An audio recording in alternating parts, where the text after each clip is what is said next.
Danielle Steilen-Matias at Caring Medical. I'm one of the Prolotherapists at the Illinois office. Talking today about costochondritis and also an associated condition called slipping rib.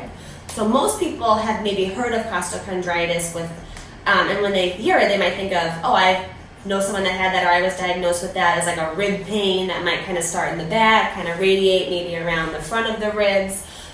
Some people get what's called acute costochondritis, maybe after just a trauma or a fall or a car accident and a really acute injury that kind of goes away on its own.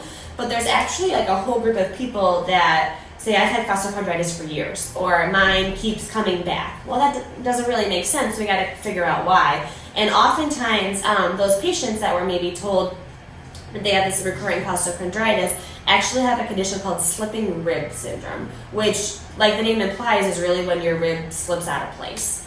Most commonly, that happens actually in the back, where your rib anchors into your thoracic spine. And that joint itself, where the rib attaches to your vertebrae, is actually very shallow. There's not like a big kind of bony socket that holds the bones together. It's actually a very shallow joint that's held together mostly by ligaments.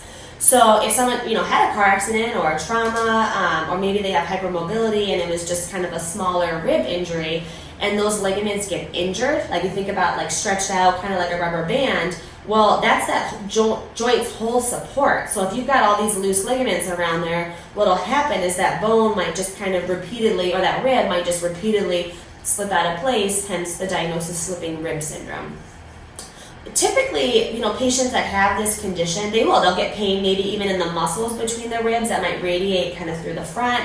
They might get clicking or popping in the back at those rib attachments. They might get really terrible, severe muscle spasms as all these big muscles in your back kind of tighten to protect the joint or try to work their best to hold it in place. And it can actually be pretty debilitating, because what typically happens is one rib maybe slips out, well then it puts more pressure on the rib above it and the rib below it, and you actually can get slipping rib at multiple levels. Chiropractic care can be tried, but if somebody goes to see a chiropractor and their rib just repeatedly slips out, it's not holding, it's not staying in place the way it should, then we really should figure out what's going on with those ligaments. Is it that you're putting the rib back in place, but again, that shallow joint, those loose rubber bands around it can't hold it in place, it's just going to slip right back out again with the slightest activity. In patients like that we see, oftentimes like slipping rib is a wonderful prolotherapy case where we'll actually do injections into those ligaments around those joints to get them to strengthen and tighten and better hold those joints together. We do this under ultrasound guidance, find the ligaments, do all of our injections with that guidance. And what should happen and what does happen is that over time that ligament strengthens to the point where that rib falls out less and less and less until it no longer falls out at all.